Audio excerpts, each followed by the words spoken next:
dolores articulares. Ya basta de sufrir.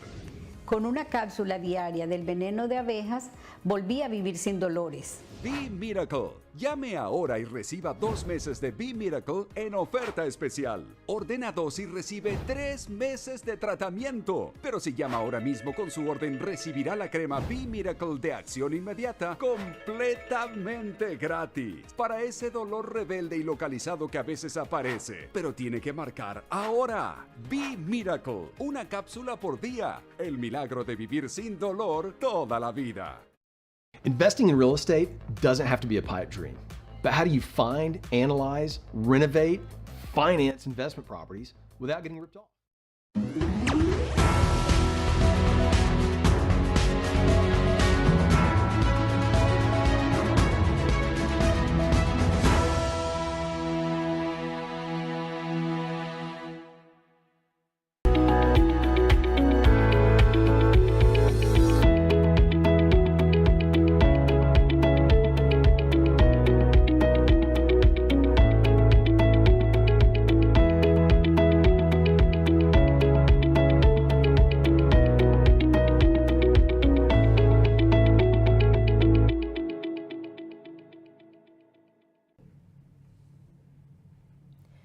Welcome to The New Health. I'm your host, Jessica Preston.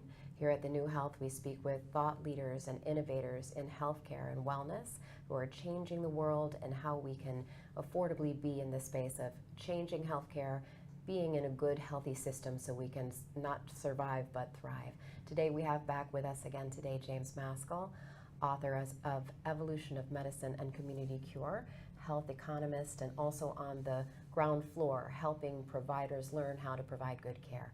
Welcome back, James. Great to be here with you and great to be here with all of you at home.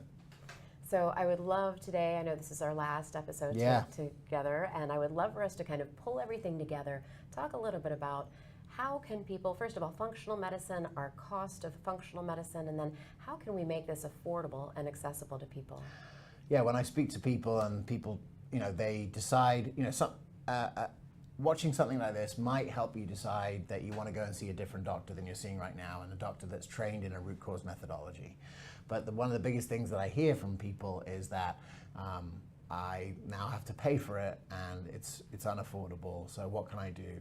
And so what I spend a lot of time thinking about is how can you think about how to go about the resources at your disposal to create the most health for the minimum cost. And I would actually say that any medical care, whether it be your conventional medicine, your doctor, your primary care doctor and specialists, or the sort of functional medicine route, should actually be maybe the last thing that you think about, because ultimately the way that I like to think about it is from what is the most value that you can get for the minimum cost.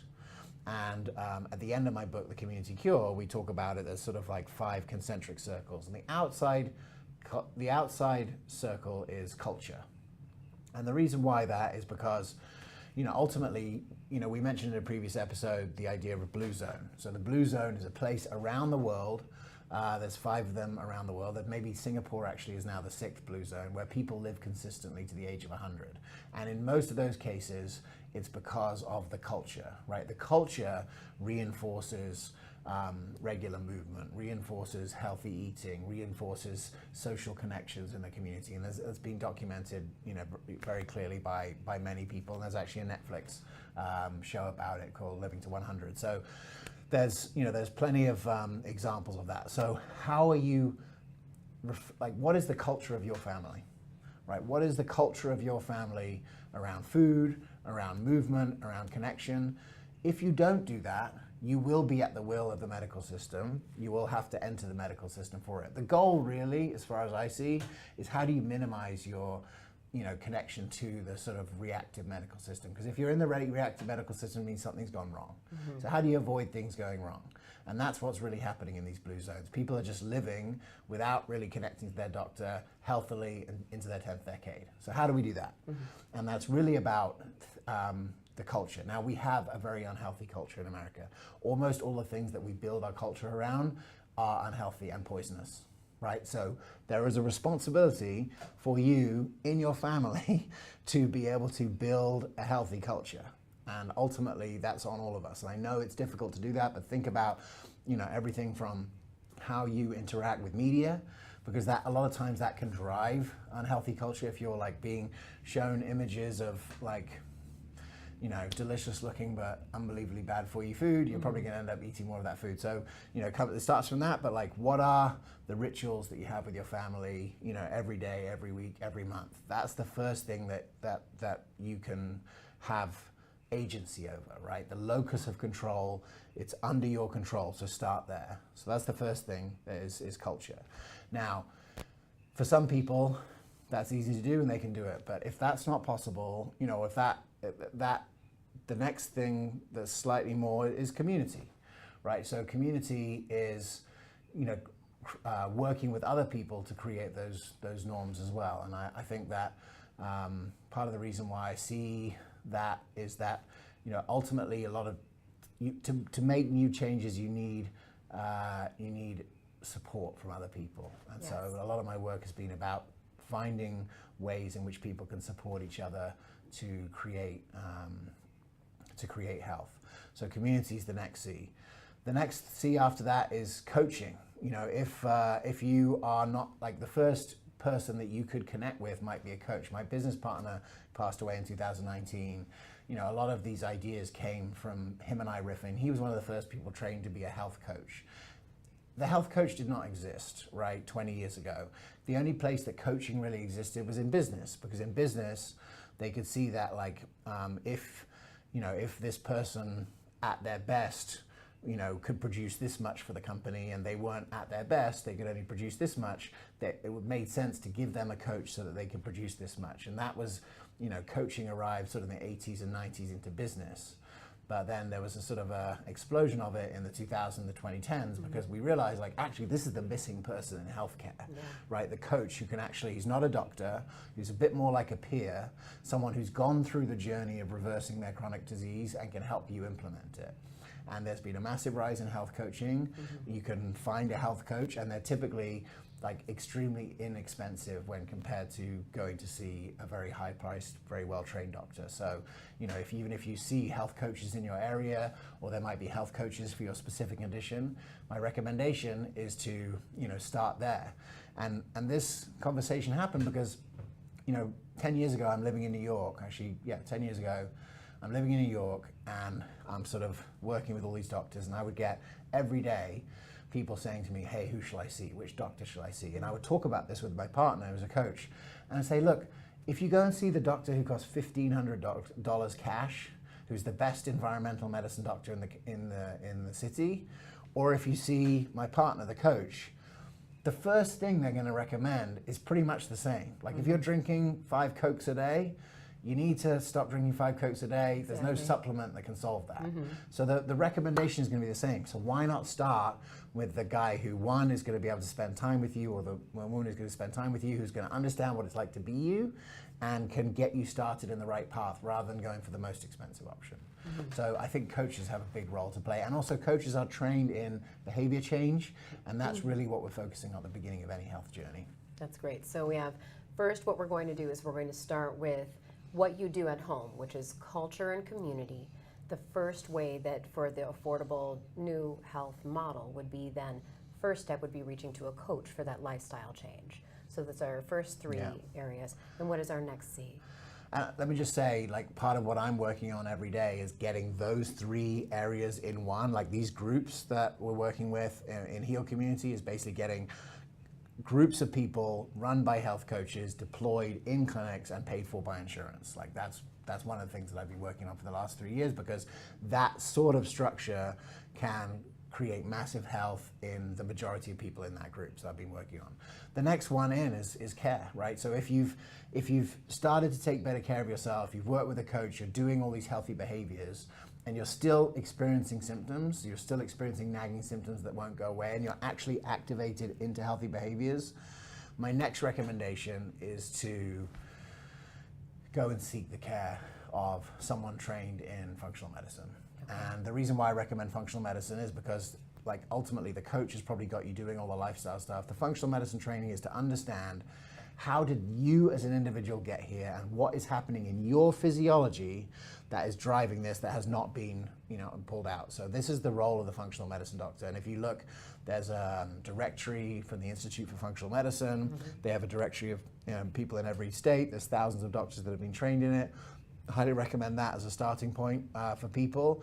Go and see a doctor who's trained in that, and they will go through a process to try and identify in you, why is the function not returning if you're doing these healthy things. And there's a range of reasons why that might happen. There's going to be probably testing that you've never done before. There might be stool testing, might be blood testing, might be urinary and saliva testing, to really understand what's going on in your unique physiology. And that will be the first step. And then there might be a specific program that is designed for you that will help you, get back in the right condition. And it might include coaching, and it might include other things along the way. But that is typically, but I'd say a lot of people tend to go to that first. And if you can afford it, then that's great, because that clinic will probably have all the resources you need to go on that chronic disease reversal journey. But certainly, because one of the questions that I have is like, how can I afford it? I don't recommend that first for people who have limited resources. Okay, and then that brings us to our last, final, fifth C. Yeah, the fifth C is really something that I see as an economist, which is cost sharing. And one of the reasons why I am passionate about this area is that I recognize that something changes where you're not just getting healthy for you, but you're getting healthy for someone else and for a community. And you can see that maybe some people have seen it in their family, where it's like, I want to get healthy for my wife, for my spouse, for my kids, for my grandkids. I want to see my kids. But there is a model that has emerged in the last few years where groups of people essentially pool their resources to take care of each other. And the theme is cost sharing. And I got very excited about this about 6 years ago, and I started a company actually called New Health with a K, K-N-E-W Health. And it was really about, is there something that happens when groups of people decide to get healthy together and share the costs, so that, like, by me getting healthy, I'm helping you. And it sounds a little bit like insurance, but the intention is different. And I'm convinced that the new health system that we'll see emerging will have to have some of that energy, because there have got to be other reasons apart from yourself to be healthy. And I see that when you have other reasons, when you have a purpose and a mission to be healthy that's outside of yourself, that can be sustained long term, and the economic benefits can accrue to you as well, because getting healthy saves money for everyone. And ultimately, I think that the more people that your efforts can accrue to, I think that there's some altruistic and also community-based benefits that I see. And I think that that's going to be a critical part of the future of medicine. And the good news is most of American medicine is switching to some sort of like collective accountability like that, and I think it's a good thing. No, that's wonderful. So for those of you listening at home, that would be the 5 C's, and they are outlined very clearly and succinctly in The Community Cure. Highly recommend picking up James Maskell's book, The Community Cure. He was referencing IFM, Institute for Functional Medicine. I believe that's ifm.org if you wanted to find a functional medicine provider. So James, thank you so much for joining us here. It's been an absolute pleasure. It's been a treat. Yeah, thank you. Please, and I'm excited to be here, part of it. Yeah, you can check out what I'm up to at www.jamesmaskell.com, so you can see my books and different projects that I'm working on. And then if you'd like to follow me every day, I'm most active on Instagram. It's Mr. James Maskell, and look forward to connecting with you on there. Thank you so much, James. And please stay tuned after these messages for our next guest.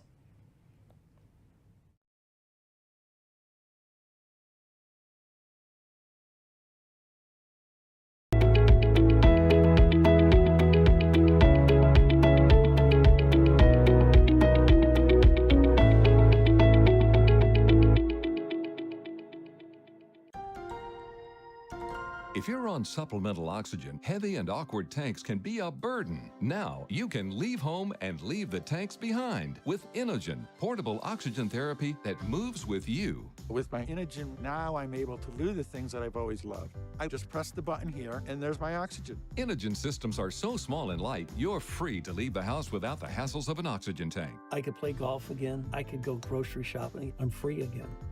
With the Inogen, I can handle my own oxygen. I can carry my own oxygen. I go anywhere with this. Look how small it is. And right now, you can try an Inogen portable oxygen system for 30 days risk-free. Call us right now. If you qualify, we'll send you an Inogen system to use for 30 days risk-free. Your insurance may even cover your new Inogen system. If you're on oxygen, you need to be using an Inogen. Call 800-367-1753. That's 800-367-1753. Are you nearly maxed out on your credit cards? It doesn't matter if you're using your credit cards for fun or to survive. At the end of the month, your statements come in, and you can either pay them or you can't. If you can't, late fees and interest rates get tacked on. And now you're struggling just to make the minimum payment due. Do you feel trapped? Am I talking to you? Good, because I personally researched some companies that can help you. They may be able to reduce your credit card balances by 50% and stop the late fees. If you qualify, please call our special debt hotline number right now for a complimentary free 5-minute consultation. Deal with your credit card problem now before it gets much worse and put more money back in your pocket. Trust me, I've been there too. Call right now. Call 855-993-2096 right now. That's 855-993-2096. Are you nearly maxed out on your credit cards? It doesn't matter if you're using your credit cards for fun or to survive. At the end of the month, your statements come in, and you can either pay them or you can't. If you can't, late fees and interest rates get tacked on. And now you're struggling just to make the minimum payment due. Do you feel trapped? Am I talking to you? Good, because I personally researched some companies that can help you. They may be able to reduce your credit card balances by 50% and stop the late fees. If you qualify, please call our special debt hotline number right now for a complimentary free 5-minute consultation. Deal with your credit card problem now before it gets much worse and put more money back in your pocket. Trust me, I've been there too. Call right now. Call 855-993-2096 right now. That's 855-993-2096.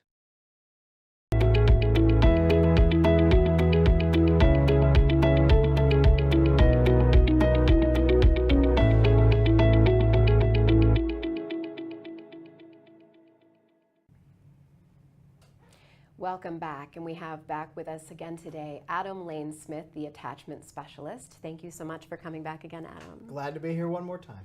So today we decided that we're going to talk about one topic that we've talked about, the anxious and the avoidant attachment style. And now there is a third category called the disorganized attachment style. Is that correct? It has so many names. Okay. That is the one that we have settled on. Yes. All right, well let's dive in and see what we can learn about this interesting attachment Absolutely. style. So I will start with a disclaimer that's very important.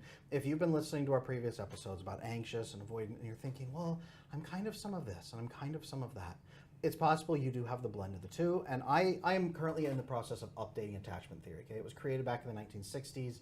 It hasn't been updated really for modern audiences. And the research shows that 34% of people back then had attachment issues. Now it's 65% of people have attachment issues. So we need to update it. I'm expanding the attachment styles out to 8 full styles so they break down easier and you can really see what you are. Today we'll talk about those 2 types of disorganized style because they are the blend, but they are opposite of each other, extreme opposites. One is chaotic and the other is invisible.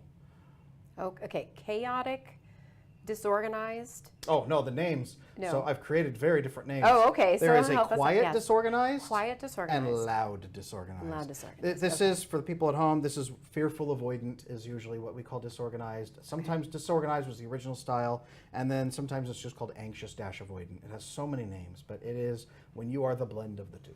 Okay. All right, let's Cool. do it. Yeah. So really quick, how does somebody get disorganized style? It is when you accrue so much damage in childhood that one attachment issue is not enough. You armor up with a second attachment issue. Maybe you start off crushingly anxious, but then everyone else around you is pretty awful and abusive. You develop avoidant on the outside. So you're avoidant on the outside and anxious on the inside. Sometimes it's the opposite. Other people are very, very scary, and you're kind of easing into the world, and it's frightening, so you keep people at arm's length, but they continue to overrun you, so you develop a core of anxious attachment feeling on the inside. Okay? So there's two different ones. Quiet disorganized, which I have primarily seen with extremely high-functioning, extremely successful women. Quiet disorganized style, where they have a little core of anxious attachment on the inside. They secretly feel insecure in themselves, but they never let anyone see that. They have a complete wall of avoidant attachment around them. They have no idea that they're being perceived that way. They keep everyone at arm's distance. Nobody can get in. Everybody is on the outside. They are accommodating, over accommodating of other people's bad behavior. They just endlessly think that's just how people are, and that's okay. They are incredibly empathetic. They look like avoidant women, but with an overwhelming amount of empathy and kindness and accommodation in them, it confuses most people, but they never, ever, ever open up to anybody. And most of these women come to me in their 50s or 60s. They are delightful, they are sweet as pie, they are wonderful human beings, and they have almost no friends, and they've had a string of really painful relationships with very chaotic men. And that has been the process. And most of them have climbed to the absolute top of their industry. And it's incredible to see, but fixable, very fixable. Wonderful. The other one is loud disorganized, which is what most people are used to. It is hot and cold. It is, I am anxious. I leap into the relationship with you with anxious feelings, and the moment you reciprocate those feelings and I feel connected to you, it flips, and I am terrified. It's, you can't fire me because I quit. It is, all right, well, I have built you this magnificent cabin for us to live in. And they walk in together, and then they freak out because the door closes. Now you're trapped inside. So you jump out a window and set the cabin on fire and say, oh no, someone set it on fire, and run into the woods. But then it's not enough. So then you come back and kick in the door. I'm here to rescue you. And you take the person out and say, I'll build you a new cabin, I swear. It's breaking up with the person. It is, I'm in love with you, now I'm not. Now you've hurt my feelings, now I'm in love with you again. It's back and forth wild chaos. It does not have to be malicious. It does not have to be mean-spirited. Many of them are consumed by that chaos themselves, but it's just wild. It's wild, and it's very visible in the first 4 months of a relationship. Are these predominantly women, or is it a mix of men and women? It's a mix of men and women. It's based on high levels of abuse, high levels of instability in childhood, high levels of pain. Many of them have really bad sob stories. They may or may not use those as parts of bonding, but they have very bad childhood stories and very high levels of sadness. It's akin to borderline personality disorder. It's the smaller, non-diagnosable, subclinical version of borderline personality disorder. It is not borderline. We have something called quiet borderline that's floating around. I think that's what this is. And a lot of people who self-identify as borderline are actually this, because the rule in psychology, as they train us in graduate school, is if someone identifies as borderline, they are almost certainly not borderline personality disorder. Disorganized style is where that actually falls. It is not a personality disorder, and it is still fixable. So I would like to take a little aside and then come right back to this. Cool. But we had mentioned before in our own personal conversation about how mental health diagnoses are frequently not actual mental health diagnoses, or they're not actually what we think they are. They're born from attachment. I would argue, and as a former clinician, as someone who's been in the field for many, many years, I would argue that nearly every single diagnosis in the mental health book, every single diagnosis in the DSM-4, DSM-5, is actually an attachment issue that is then causing you problems in your mental space. These are coping mechanisms, generalized anxiety disorder. Of course, you're always going to be anxious if you don't have the right bonding hormones, if you don't have the right neurotransmitters, your relationships feel unfulfilled. Of course, you'll always be anxious. Of course, you'll crash into teenage depression if you feel no one will ever love you and you're alone in this world and always will be and you are doomed. Of course, you're going to crash into depression as a man if you feel powerless in relationships and in connection to other people and never ever to be loved. Of course, you are going to plunge into all kinds of things that will prevent your brain from seizures by distracting you instead over here. Or bipolar disorder, turn off the prefrontal cortex with chemicals to then go into a manic or hypomanic episode to reduce all the strain on your brain to prevent a seizure, so you can then go into pleasure-seeking mode and flood with the biochemicals you're not getting in relationships, and then come out of it crushingly depressed. And again, I've seen this pattern. I've worked with doctors who take this view. Most of them, if not all of them, are based on attachment issues run rampant. And this is becoming a new thought process, a new in medicine, in the mental health field, that attachment and nervous system safety, when we're talking a lot about attachment, we are talking about nervous system safety. How do we feel safe and secure in our own bodies as people, as human beings, so that we are safe from danger? Yeah, I have had to spend a lot of years arguing with people in the field, people in boards, people everywhere, to tell them, no, these diagnoses, these are from attachment issues. If you fix attachment issues, look at the health outcomes of people overall in adulthood with lower mental health problems. All these problems that we see out here go away when you fix the attachment. Even problems with lupus and rheumatoid arthritis, autoimmune diseases decrease with this. So much of our health status goes back to this core, am I loved? Am I alone? Am I gonna die? Or are people going to nurture me and care for me in a community? When you have that, all these diagnoses go away, and it's phenomenal to see. That's absolutely perfect. I have complete agreement on that. It's just so impactful when it comes to feeling safe, feeling loved, feeling in that community. And as we know, when we're in community, we do see that those health issues do come down. Yes. It's so remarkable. And really quick on that, John Bowlby created attachment theory back in the 1960s, but the number of attachment issues back then was so small and so sub level that very few people in the population had them. Now, again, 2/3 of all people today in millennials and Gen Z have attachment issues. 2/3. So if you're watching this, you have a 2/3 chance of having an attachment issue.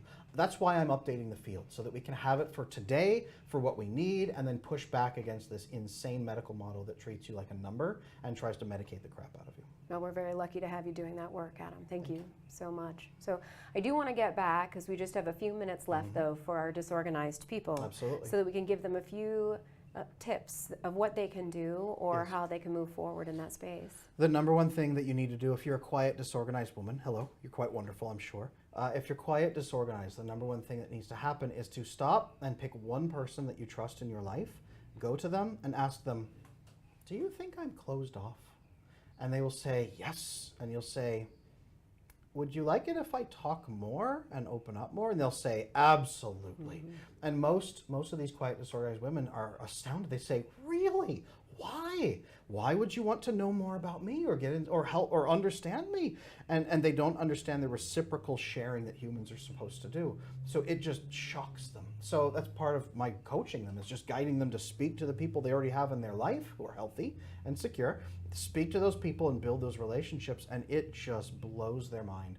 The level of connection and security they get, the bonding hormones they get, the neurotransmitters, the quality of life just shoots through the roof, usually in a couple of weeks, just by having those conversations. So for quiet, disorganized, have some conversations with some people, ask some questions. For loud, disorganized people, number one, you are not a bad person. A lot of people have probably treated you that way, and you probably have a lot of guilt. You're not a bad person. This is all you've understood how to do and how to survive. So the number one thing someone with loud, disorganized needs to do is find a mentor, a spotter, a coach, a therapist, a priest, a pastor, anybody that they can trust to be a spotter for them, and start reality testing outside of their brain. Here's a situation. Here's how I'm feeling. My anxiety is off the charts. I think I need to set the cabin on fire. Should I do that? This person says, absolutely not. Here's what you probably could do instead, is go have this conversation. The person says, wow, I never thought about that. And they go have the conversation. And as you do that, you start reprogramming your nervous system a bit more. Do some nervous system work, some somatic work as well would help, but really have a spotter first who helps you reality test before you make your decisions. And that reprograms your brain to make better decisions, fixes your relationships.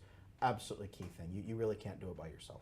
And this spotter is somebody who is equipped to be able to help you with language for being able to speak with someone. That would be a great one. I work as a spotter for a lot of disorganized people who come in, high functioning, great people, but very disorganized, what we would call fearful avoidant for people on the internet right now. They come in and they need that spotter work. They need the tools, they need the scripting, but what they really need to do is get the it's okay, you can survive, have a conversation. They tell you the things that you have forgotten, the things that your logical brain is disconnected and it doesn't occur to you. You're an emotional brain agitated. They calm down, they give you the logical thing, you do it, life gets better. You need a spotter who can do that. That's wonderful. So for our quiet, disorganized, they are going to find that one friend, that one person, and be more open and vocal with them so they can come out of their shell a bit. And for our loud, disorganized. They're going to find a spotter, somebody who can help basically see where they are in their ideas that are a little loud and big, and help them temper that down to something that is more manageable. You've got it. Wonderful. Well, Adam, thank you so much for being with us again today. Will you please let everyone know how they can find you? Absolutely. So if you need to get a hold of me, I am on adamlanesmith.com. I'm also on every social media platform as Adam Lane Smith. You can find me everywhere that you need help. If you need video guides, I am on YouTube. Thank you so much, Adam, for coming again. Thank you for having me. Thank you. Well, stay tuned after these messages for our next guest, and Adam will be back with us for his last time with us in this series next week.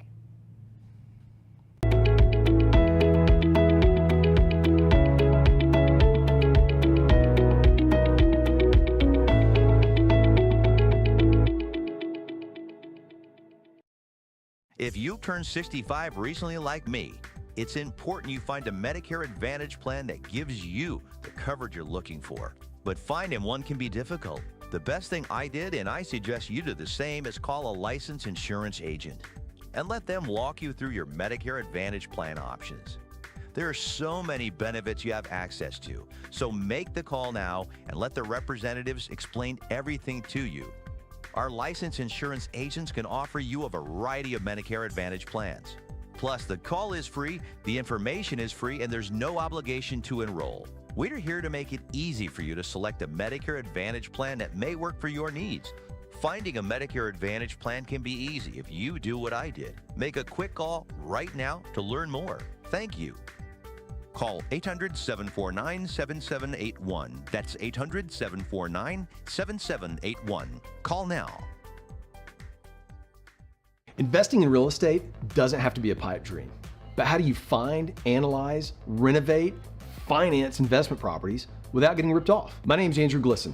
In 4 short years, me and my team built a portfolio of 200 rental properties in multiple cities as a hobby while working full-time. We took all of that experience and built a mentorship program called the Victory Strategy to unlock every step of investing in real estate. If that sounds like the opportunity you've been waiting for, look us up at thevictorystrategy.com. How would you like to go on a 5-star vacation for just $99? We're talking about the quality of a Westgate resort for $99. Not for one night, but for 3 fantastic nights at one of their luxurious destinations across the United States. And you'll even get a free $100 Visa gift card just for making a reservation. We've got some of the choicest destinations that you'll love in the United States that you can choose from for just $99 for a 3-night stay. Take your family, take a special loved one, but get away. Go on vacation with Westgate Resorts. Call now to make a reservation for just $99, and you get a free $100 Visa gift card. Call Westgate right now and book your vacation. Here's the number. Call 877-930-3491. That's 877-930-3491. Again, 877-930-3491.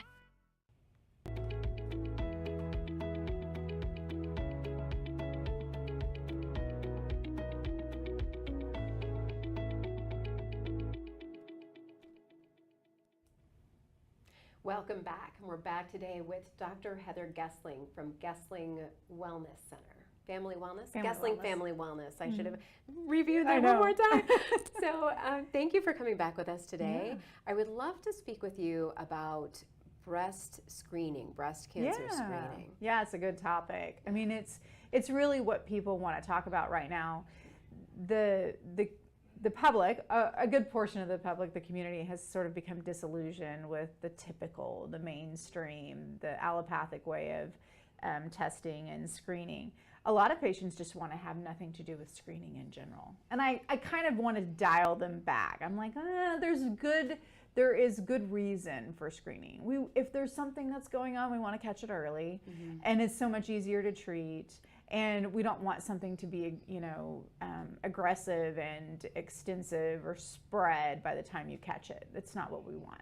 And so if we're going to talk about breast cancer screening, then I think there needs to be several things added to the discussion, not just mammograms. Of course, that's considered the gold standard and standard of care.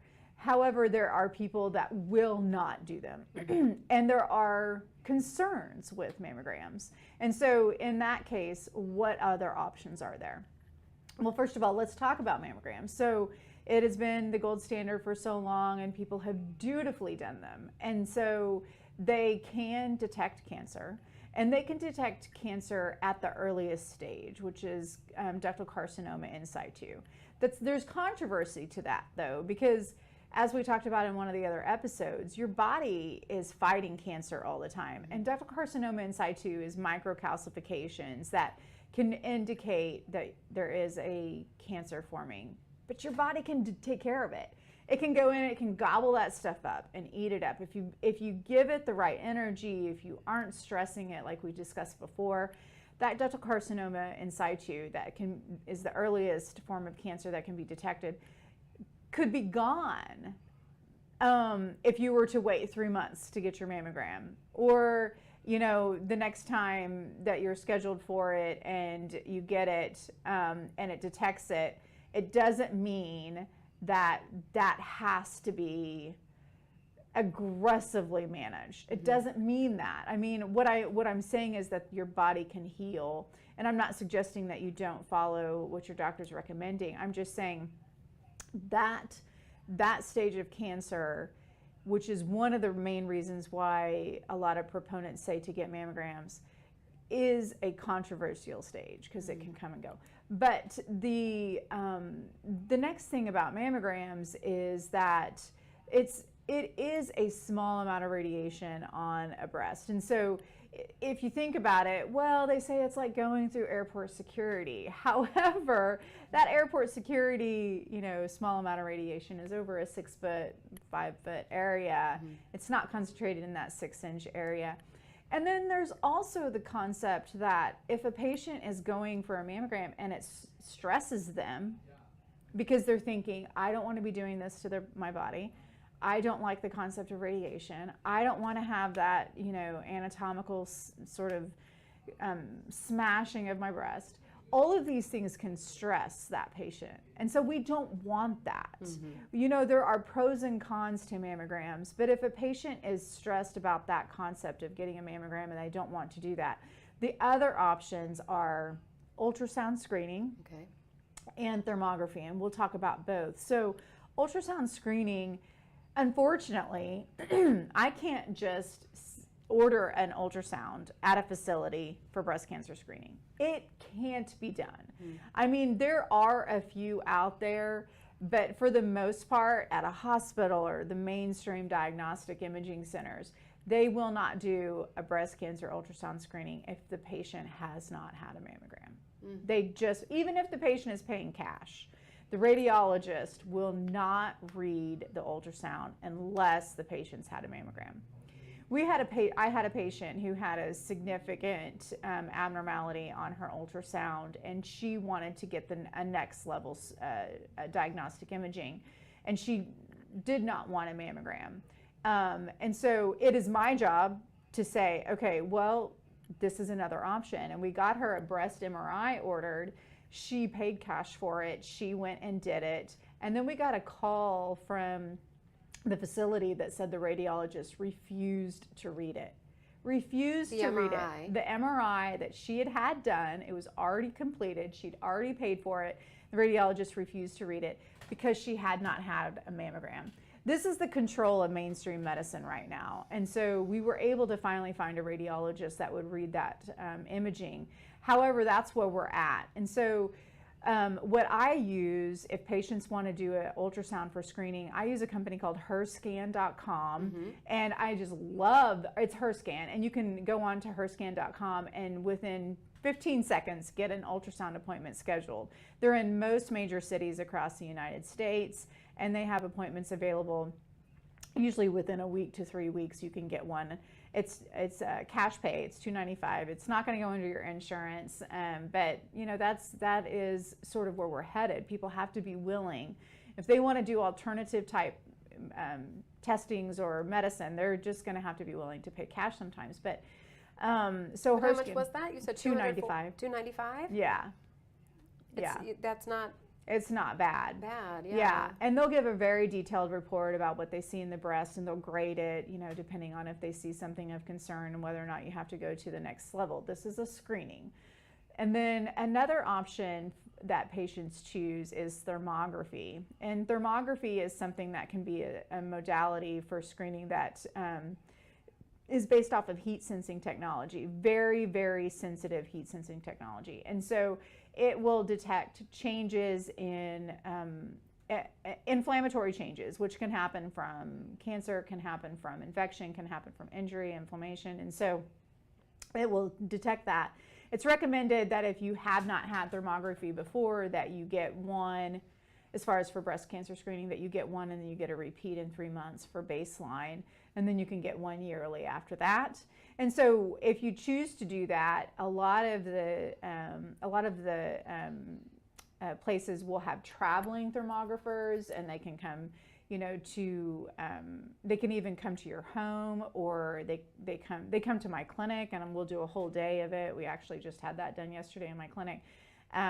And you can do just the breast, or you can do breast and torso, or whole body. And it's usually between $200 and $400 for that type of screening.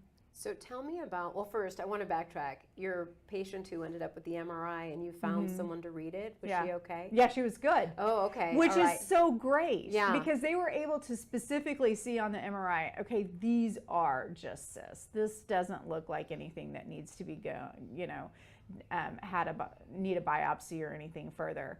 And so that's what we needed. We needed imaging that she felt comfortable with, non-radiation, not ionizing radiation. And so it was our answer. And I hate that it's so difficult in the mainstream medical world to be able to sort of circumvent some of these forced routes. It's still hard to get, even when you do have the mammograms with dense breast tissue or fibrocystic breast. It's really hard to get that MRI covered by insurance. It is. Anyway, so that's a big challenge, but it is a very good test. Yeah. Let's look at the ultrasound thermography. What is the sensitivity specificity? So what I mean by that, how accurate are those tests? I don't know specific numbers on that. I have looked at those, but I wouldn't want to say today because I'm not exactly sure. But I feel very comfortable with ultrasound for sensitivity and specificity. I feel like it's nearly as good as mammogram from what my research was when I looked into that before. Thermography is less sensitive and less specific. I mean, it's not an anatomical picture. It's a screening modality that can show if you need to do another type of screening or a diagnostic image. So because it's screening, we're talking about all screening modalities, and for diagnostics. Yeah, so screening would mean there is nothing currently detected.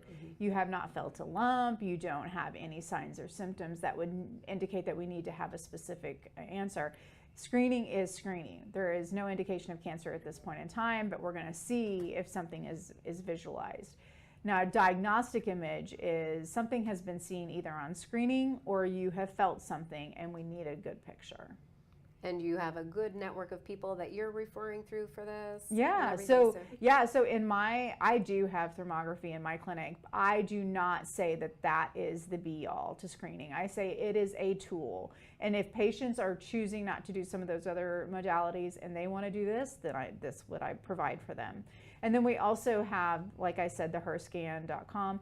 I have recently had a patient that really wanted a diagnostic ultrasound of her breast, and she found a location in my state. She had to drive 3 hours, but they were willing to do a diagnostic ultrasound without a mammogram to have on hand first. And so it would save so much insurance money if we actually were able to change the order of some of these. It would. Yeah. And also, I think that I always enforce that patients have autonomy. I want patients to feel like they're in control. If going through a certain screening modality is super stressful to them and they do not believe in it and they think it's harmful, or they've done their research and they know it's harmful, they need to have other choices. I mean, this is 2024. This should not be so limited. Patients should be able to have freedom. And patients do so much better when they are involved in their own choices and they're happy with them. That's correct. Thank you so much again for Yeah, joining you're us. welcome. I hope that you come back and see us again sometime. Absolutely, I love being here. I love having you here. You Yeah. have great topics, and the work you do is so impactful. Thank you. I would love for you to tell everyone what you're working on and how Yeah. they can find you. Yeah, I can be found at GesslingFamilyWellness.com and also www.healingunited.today. It's a partnership I have with Christian Elliott, and we're doing detox work. We have free webinars, and we also have intensive programs that you can join for detox. Thank you again. Yeah, I'm you're welcome. definitely going to see you soon. Yeah, awesome, Jessica. Please join us again after these messages for our next guest.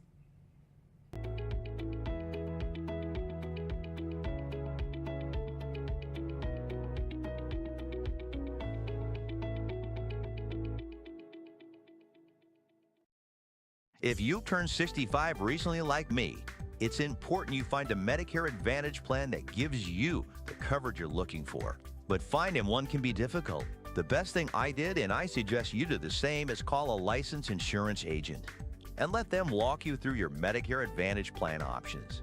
There are so many benefits you have access to, so make the call now and let the representatives explain everything to you. Our licensed insurance agents can offer you a variety of Medicare Advantage plans.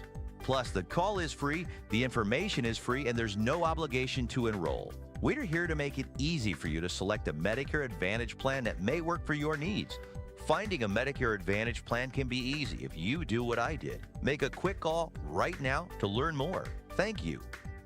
Call 800-749-7781. That's 800-749-7781. Call now. Do you have a car sitting around you want to get rid of? Well, here's a great idea. Donate your car now to help local veterans in your area.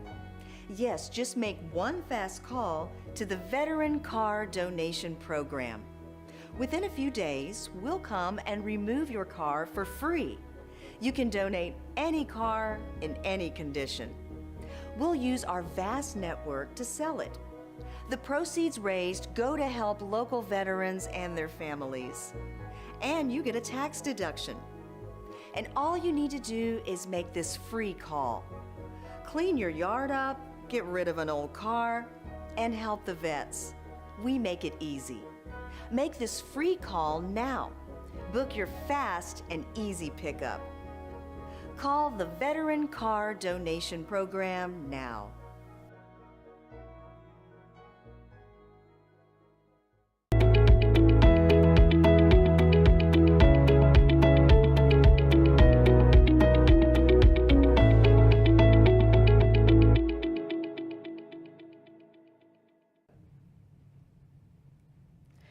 Welcome back to the New Health.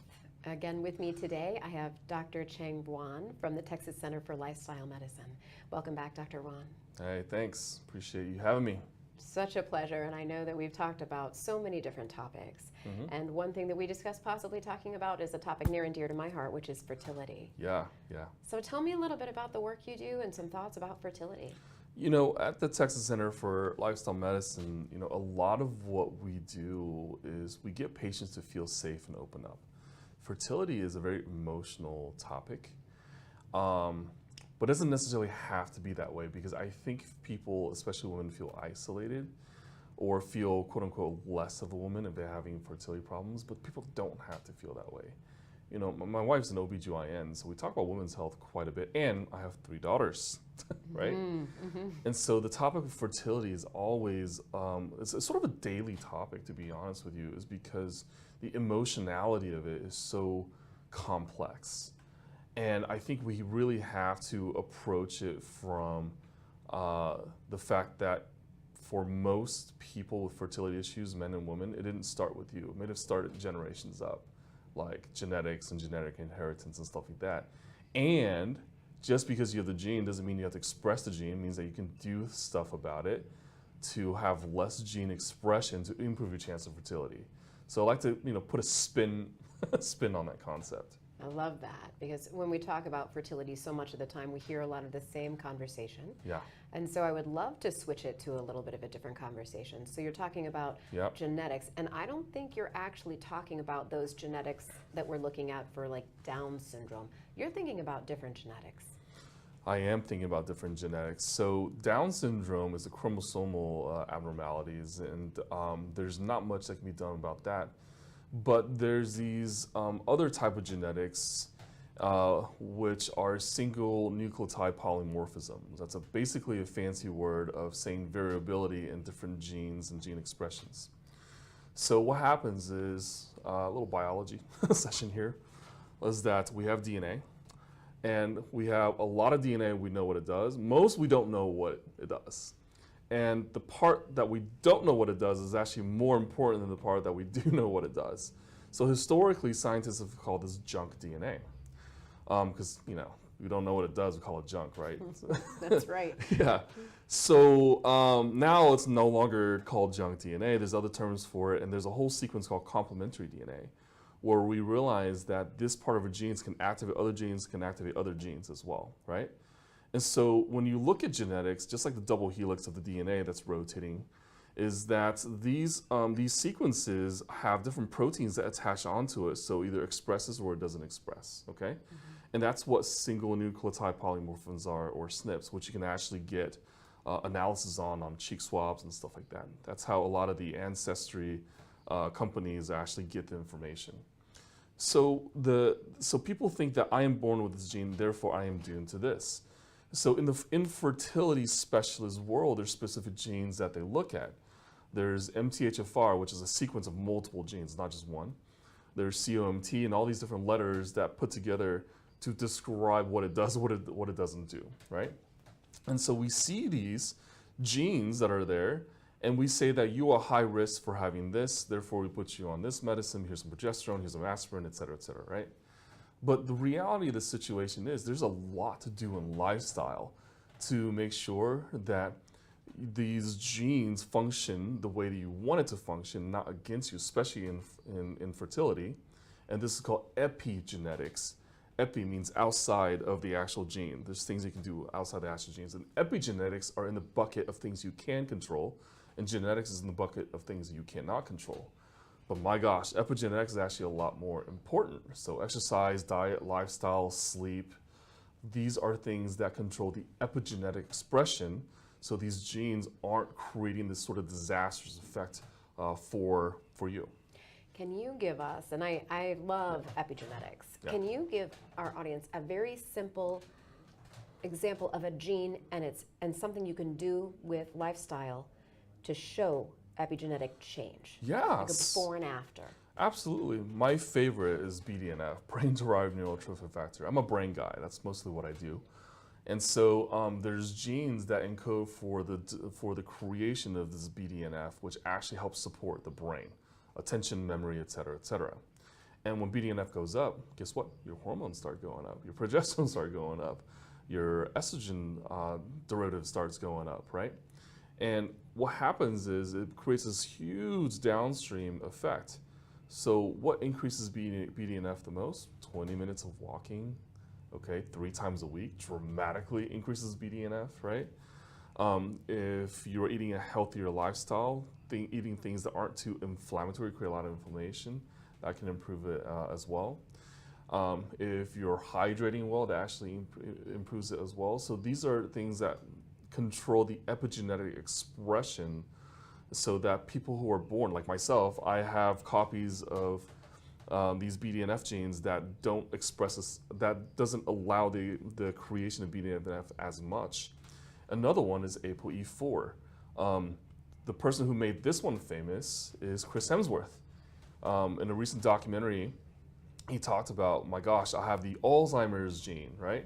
Well, the Alzheimer's gene is really the God gene, because people, ancient times, lived longer with this gene because they can create more inflammation. But now it's called the Alzheimer's gene because people ignore inflammation.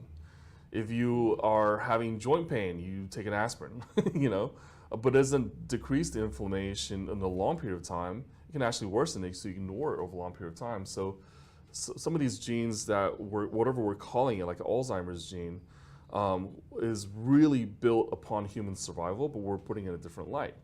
COMT is another one that's associated with breast cancer, mental health disorders, and infertility, right? So this gene, once again, is also part of the warrior's gene. So COMT, The C stands for catecholamine. And catecholamine are what happens when you kind of rev up and you want to fight somebody, the adrenaline pumping, right? So these are catecholamines. So the ability to rev that up a lot means that you are in this warrior mode. And when you're in warrior mode, your fertility comes down and you're trying to survive. So it's that survival mechanism that's there, right? But once again, that served us, our generations past, really well. But now it may be contributing to fertility issues. So what do? Mindfulness, meditative practices, right? Seeing psychotherapists. These are all amazing things to do to create that calmness, because when you're actually calm, that gene is not as expressive. So it doesn't become that Achilles heel that you have for fertility as well. But these are just like some of them. There's a lot. Yeah. So even just I'm gonna grab the first and the last, because Sure. we'll put ApoE4 aside. I know that's Yeah. to mention we're talking fertility. So COMT and BDNF. So these are genes that they can be normal warrior genes. So historically they worked for us. Yes. They were great because we were out there. We were being warriors. We had to fight. Yeah. It was a different fight than it is now. Fight or flight now is not the same. Now it's Yeah. wake up in the morning and what is my boss going to say to me, and my husband's going to yell at me, and those Yeah. kinds of things, right? And so Yeah. now, and we're sedentary. And so now what we're looking at with these warrior genes like BDNF, Yeah. COMT is Yeah. what can we do to optimize their function, so make them express better in Yes. order to optimize basically our hormones and decrease inflammation. Yeah, which means you have to schedule time to be a warrior. Go boxing. Schedule time to be a warrior, Yeah. okay. So once you schedule time to be a warrior, you're done with, and afterwards you feel pretty dang good, right? So there's a high and there's a low that comes down, right? Okay. Like we're made to battle. Like that's how we survive all these years, right? So we want to honor our inheritance and our genetics. Now, for a lot of people listening to this, like, my God, I don't have no idea what genes I have. Well, you don't really have to know. It's nice to know. You don't have to know. Think about your bloodline, your lineage. I have a friend of mine who's from a Viking heritage, right? And so, I mean, these are Viking warriors that are there. And what you see is that he's also sort of has this fight or flight stage, but then at a certain time, it no longer serves him. I have another patient, similar story. I had one of the lowest sperm counts I've ever seen. And then he got treatment for psychotherapy and trauma, and then without doing anything, his sperm count naturally went up. They had a beautiful child. The child is now about 1.5 years old right now, a really beautiful, beautiful baby boy. Like we're seeing this on men and women. Infertility is not just a woman thing, it's a men thing as well. In fact, most of the time it's actually in men. And so we really have to understand that there's so much that we can do. So much we can do for fertility. Oh, that's great. So it looks like with these genes, part of us is warrior, meaning get your body moving, get that exercise, Yeah. and part of it is also that relaxation state and Yes. getting out of that stress. Yes. Warriors naturally are really good at de-stressing, but a lot of times the expectations of society on a warrior is quite different now than back in the days, right? Here's what's really interesting. The people with warrior genes tend to go into warrior professions, okay? The military, a lot of people with warrior genes, right? The healthcare professionals, nurses, doctors, a lot of warrior genes that are there. Lawyers, a lot of warrior genes that are there, right? So there's a preferential even profession for people with these genetics as well. And so what we have to understand is that we're just a new type of warriors, but we have to create that space for safety and relaxation, honoring ourselves. I think that's just super important to have that balance, and balance is the key to fertility for both men and women. Oh, that's wonderful. Thank you so much. What a different angle on fertility for today. I really appreciate that, a true demonstration of the new health. Yeah, absolutely. So will you please, Dr. Ron, tell us a little bit about what you're working on and how people can find you? Yeah, so what we are working on at Texas Center for Lifestyle Medicine, so texascenterforlifestylemedicine.org, we develop programs where people can come together and actually talk about stuff like this, right? We recently just started a session discussing fertility and planning and stuff like that. And we even invite outside professionals to come in and talk about it. You can find me on Instagram, ShangRonMD. Just search my name, or LinkedIn. I'm on both those platforms quite often. Thank you so much, Dr. Ron. It's such a pleasure having you with us here again today. Thank you. Thank you so much for joining us for The New Health. Please join us again next week at the same time for the next edition of New Health. This has been a NowMedia Networks feature presentation. All rights reserved.